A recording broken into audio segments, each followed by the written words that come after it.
Assalamualaikum warahmatullahi wabarakatuh. Selamat pagi, selamat siang, selamat sore, dan selamat malam. Tentunya juga selamat berbahagia. Bertemu lagi dengan saya Weda, tukang ayam yang sok tahu. Saudara-saudara, dalam kehidupan ini kita tidak terlepas dari norma-norma kehidupan, di mana norma-norma ini yang mengikat kepada kita agar kita bisa hidup serasi.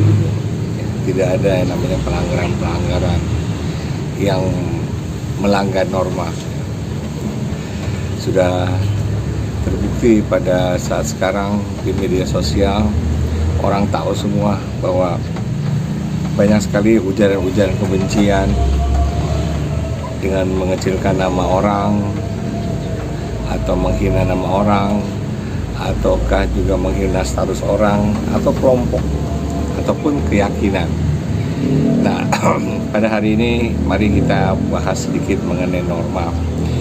Saya baca di kompas.com yang ditulis oleh editor Ari Willianto bahwa norma merupakan kaidah atau aturan yang berlaku bagi manusia yang berisi perintah, larangan dan sanksi antar manusia dalam satu kelompok masyarakat. Norma biasanya berlaku di dalam lingkungan masyarakat. Aturan norma tidak dalam bentuk tertulis pastinya juga, tapi secara sadar masyarakat mematuhinya. Setiap masyarakat harus mentaati norma-norma yang berlaku di lingkungan masyarakat. Nah, arti norma menurut Kamus Besar Bahasa Indonesia atau KBBI, norma adalah aturan atau ketentuan yang mengikat warga kelompok dalam masyarakat, di mana sebagai panduan, tatanan dan pengendali tingkah laku yang sesuai dan berterima, maksudnya harus diterima norma tersebut. Lain lagi dilansir dari Ensiklopedia Britannica tahun 2015. Norma disebut juga norma sosial atau standar perilaku yang dimiliki bersama oleh anggota kelompok sosial. Norma dapat diinternalisasi, yaitu dimasukkan ke dalam individu sehingga ada kepatuhan tanpa imbalan atau hukuman eksternal. Mereka dapat ditegakkan dengan sanksi positif atau negatif dari luar. Sementara sanksi adalah akibat atau hukuman yang diberikan pada orang yang melanggar aturan atau norma. Sanksi atau norma agama itu berupa dosa dengan balasan pastinya di akhirat. Ya.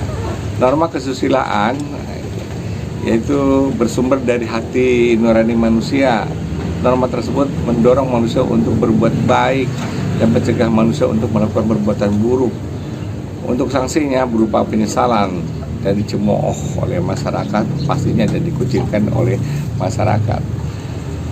Norma lebih spesifik daripada nilai atau cita-cita kejujuran. Kejujuran itu adalah nilai umum, tapi aturan yang mendefinisikan perilaku jujur dalam situasi tertentu adalah norma. Ada dua aliran pemikiran tentang mengapa orang menyesuaikan diri dengan norma. Sekolah fungsionalis sosiologi menyatakan bahwa norma-norma mencerminkan konsensus sistem nilai bersama yang dikembangkan melalui sosialisasi. Sementara itu, sekolah konflik berpendapat bahwa norma adalah mekanisme untuk menangani masalah sosial yang berulang.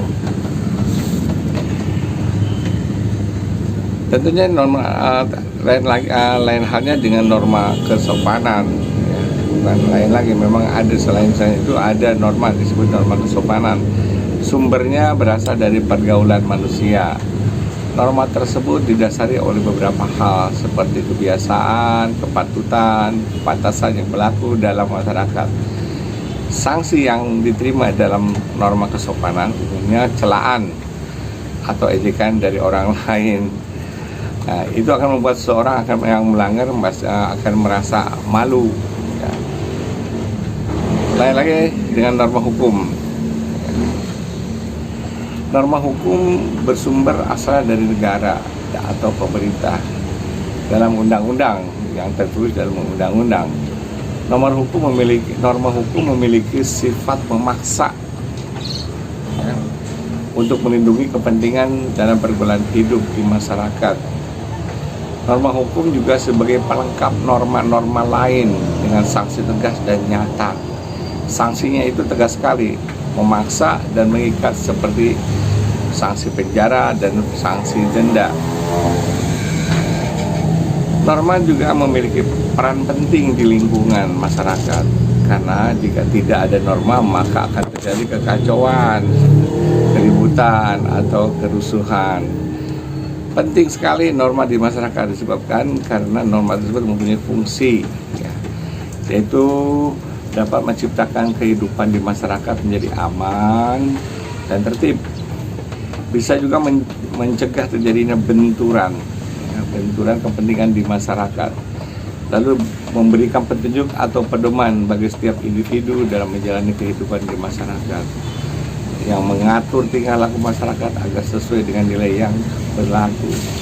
Dan yang tidak kalah pentingnya yaitu norma membantu mencapai tujuan bersama masyarakat. Kenapa? Karena di sana terjadi satu kesepakatan yang diinginkan adalah keserasian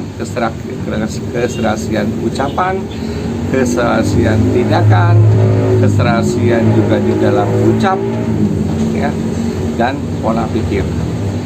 Atau pola pikir memang bisa disamain kali ya, tapi serasi gitu ya. Kalau pola pikir tidak bisa disamakan, tapi pola pikirnya serasi. Norma tentunya juga hal yang sangat dibutuhkan dalam masyarakat. Tidak ada norma, kacau. Ya. Manusia begitu bisa bebasnya untuk melakukan sesuatu hingga saling menyakiti, ya. Dan terakhir bisa membuat orang di mana di sana yang kuat akan lebih kuat, yang lemah tambah lemah. Yang kuat memakan yang lemah dimakan yang kuat. Maka dari sekarang mungkin keluarga itu harus dididik, dibiasakan anak-anak kita untuk mematuhi beberapa norma-norma keluarga, ya. Kalau norma keluarga pasti itu diciptakan oleh untuk kepentingan keluarga berdasarkan adat istiadat keluarga itu sendiri. Lebih besarnya masyarakat. Masyarakat juga merupakan satu norma yang bagaimana anak-anak kita bisa mentaati norma-norma yang berlaku di luar, yaitu misalkan berbicara sopan, berlaku sopan, bagaimana memperlakukan tindakan tingkah laku yang lebih berdasar pada norma. Nah, hal norma ini harus dibiasakan. Pertama memang merasakan dipaksa, tetapi kalau sudah terbiasa itu akan merasakan sebuah kebiasaan yang bila mana ada melanggar, ada pelanggar ataupun melanggar, ada merasa yang tidak sreg di hati kita. Nah, bicara yang tidak sreg di hati kita adalah berdasarkan norma. Jangan sampai tidak sregnya ini adalah keinginan sendiri, bukan karena norma yang berlaku.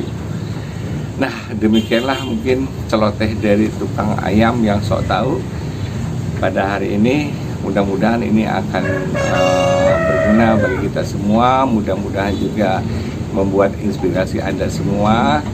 Jangan lupa untuk Anda semua tetap semangat, tetap bertindak, berbicara, berpikir berdasarkan norma, dan tetap bahagia tentunya dari hal yang saya sampaikan di kesempatan ini. Ya, mudah-mudahan ini bisa berguna. Ya. Terakhir, saya mohon kepada Anda semua untuk lebih semangat untuk membuat konten-konten baru yang memberikan inspirasi. Tolong di-subscribe, like, lalu dibagikan kepada teman-teman sebagai dakwah kita, ya, sebagai pengingat-pengingat kita untuk inspirasi pada sahabat-sahabat. Percuma Anda membaca sendiri atau menonton sendiri kalau tidak dibagikan. Dan jangan lupa berikan komentar dan like. Dari saya cukup sekian. Terima kasih. Wassalamualaikum warahmatullahi wabarakatuh. Tetap semangat, tetap bahagia.